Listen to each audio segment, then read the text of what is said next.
মই আসলে খৰভোগ বুলি কৈ আছো কিন্তু বৰনগৰ আজি ন বৰনগৰ এই জেগাটোৰ নাম বৰনগৰ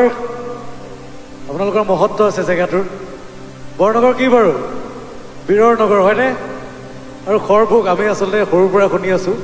খৰভোগ আমাৰ একদম বিখ্যাত দৈৰ কাৰণে তো আজি মোক জনাইছে যে দৈ ৰাখি থৈছে বুলি আৰু মই দৈ উপহাৰো পাইছো আজি আহি তো কাইলৈ গৈ ৰাতিপুৱা আৰু জলপানৰ লগত দৈ আৰু মহাপ্ৰভু গৰখীয়া গোসাঁইৰ পুণ্যস্থান ইয়াতে আৰু আমাৰ অভিনাচাৰ্য প্ৰজনাথ শৰ্মাৰ কৰ্মভূমি আপোনালোকৰ ইয়াত ইমান মহত্ব থকা এটা জেগা আপোনালোকৰ ইয়ালৈ আহি সঁচাকৈ ধন্য মানিছোঁ নিজকে আৰু আপোনালোকৰ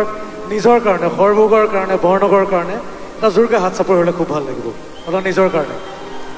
ধন্যবাদ ধন্যবাদ মই আচলতে খৰভোগ বুলি কৈ আছো কিন্তু বৰনগৰ আজি ন বৰনগৰ এই জেগাটোৰ নাম বৰনগৰ আপোনালোকৰ মহত্ব আছে জেগাটোৰ বৰনগৰ কি বাৰু বীৰৰ নগৰ হয়নে আৰু খৰভোগ আমি আচলতে সৰুৰ পৰা শুনি আছো খৰভোগ আমাৰ একদম বিখ্যাত দৈৰ কাৰণে তো আজি মোক জনাইছে যে দৈ ৰাখি থৈছে বুলি আৰু মই দৈ উপহাৰো পাইছো আজি আহি তো কাইলৈ গৈ ৰাতিপুৱা আৰু জলপানৰ লগত দৈ আৰু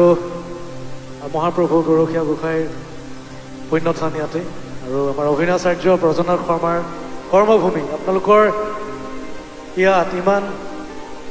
মহত্ব থকা এটা জেগা আপোনালোকৰ ইয়ালৈ আহি সঁচাকৈ ধন্য মানিছোঁ নিজকে আৰু আপোনালোকৰ